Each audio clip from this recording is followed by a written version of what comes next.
Guys, good morning. So, mukhaon na punta. Alas 11 na masiguro guys. Mukhay pagpamahaw na ako.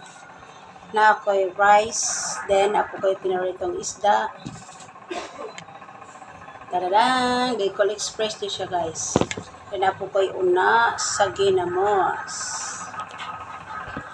So, mga unta. Kay gutom na kayo. Sa mukha siya kaya ako iring.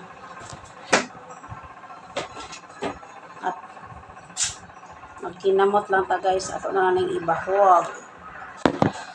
So ato ni siyang pusan og sili.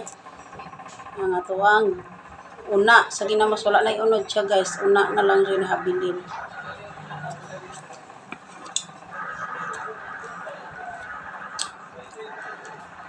Sumukaon ta. Kay gutom na kaayo guys. Sa wala pa nakakaon diha, dungan ta og pamahaw dalang paniud to.